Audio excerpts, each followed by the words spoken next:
Illinois beats Penn State 2018 in an FBS record, 9 overtime periods. Now, the reason, of course, it went that far is because of a new NCAA rule, which now is after the first overtime and second overtime, you score a touchdown, you go for 2. And starting the third overtime and going onward, it's just alternating 2-point conversion. So think of it like penalty kicks in soccer, essentially, except, if one team converts, the other team doesn't, then that it's over.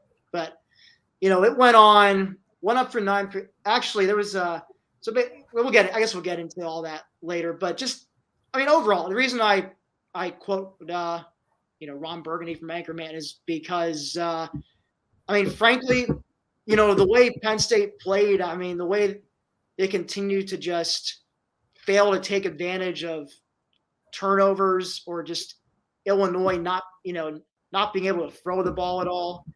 It's, and of course, in failing to do anything really in overtime periods, you can't, I really can't be mad at how the final result came about. And especially, the way Illinois was able to just pound the rock was not something I foresaw coming. Now, obviously, P.J. Mustipher being out for the season certainly hurts. But the way Penn State looked, even against Iowa's run game after Mustipher went down, and he went down early in the first quarter of that game, so it's not like they were playing him until like the fourth quarter and he got hurt. But you figured they would at least do a better job of stuffing the run and then forcing Art Sikowski to throw the ball to beat them, which clearly he was not capable of doing on a consistent basis. So that was the most shocking thing for me is that you were easily able to make this a one-sided Illinois offense, which isn't that great to begin with, and they just kept pounding and pounding at that Penn State defense, and their run defense has been pretty phenomenal all season. Then today, I don't know who was out there, to be honest. It was like a totally different defense that we just have not seen before, especially since Illinois was not able to keep them honest either. And, Illinois just kept at it all day and finished with 360 some rushing yards, I think, total. They had, Illinois had 356 total yards rushing. Chase Brown, their workhorse, they had 2 workhorse backs, actually, but Chase Brown had 222 yards and a touchdown, and Josh McCray had 442 yards on the ground. So they, must be nice to have a couple solid running backs. I wonder what that's like. Penn State knew it was coming, and they just, lined up and let Illinois run the ball down their throats all afternoon long. Yeah, again, if this was not, this was by far the worst performance we've seen from this Penn State defense so far. And that's saying something because Illinois still only managed 10 points in regulation. It's not like, they were, I guess you could say, bending and breaking. They were bending perhaps to the run game, but they certainly weren't breaking.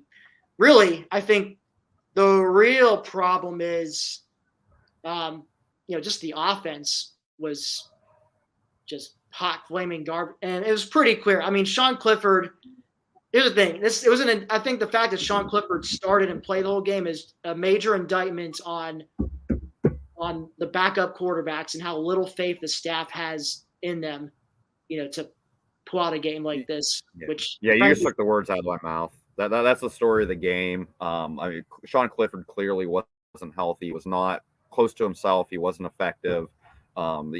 Just a somewhat competent backup would have gone in there and gotten the job done today.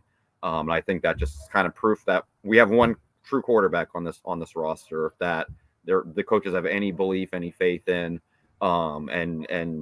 Today they had to trot him out there, and he just clearly wasn't himself. I think he tried to grit it out, and he took a bit of a pounding again today. The offensive line didn't do a whole lot of favors, unfortunately, and he just wasn't himself and just wasn't really capable of doing what he needed to do to lead this offense and get much productivity out of it. And that's really not his fault. It's kind of him being forced to play in a really bad situation when he should have been able to just kind of sit back and rest and hopefully heal up as much as possible for next week. And we're having a totally different conversation right now, unfortunately, than what we thought we would. Yeah. Yeah, like you hit on it. Well, Cliff. I just remember there were several times where he's either air milling it or he's just not hitting his guys in stride like he typically does. And even when he did hit his guys in stride, he wasn't helped by some key drops. I think of one play. I think they were up. I want to say they're up 10 set. What a Theo Johnson. Like he has a he seems to have the catch, and if he had held on to, he probably would have had at least a big gain up the middle, perhaps even a touchdown. And that would have that would have made it 17-7. Maybe Penn State does enough to hang on at that point. I mean, we're still sweating it out, but it's that might have 17 would have probably been enough to win it in regulation today. And of course Jordan. I hate to pick on Jordan Stout, but he did overall had a good game, except that missed field goal is gonna come back to haunt him. He makes that, maybe Penn State wins in regulation by a field goal. Who knows? Yeah, it's a shame it has to even come down to a missed field goal in a team like Illinois.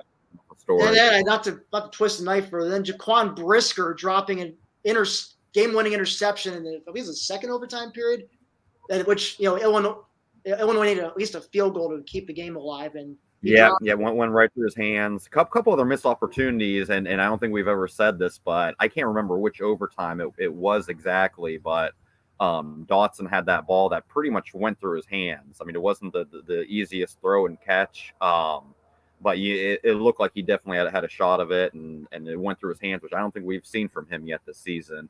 And then the other big missed opportunities early in the game might have even still been the first quarter when Parker Washington was open for a touchdown, and Clifford just a little bit off and sailed it out of his reach. So, a game like this, there's always going to be plenty of missed opportunities to look back on, and that's definitely the case again today.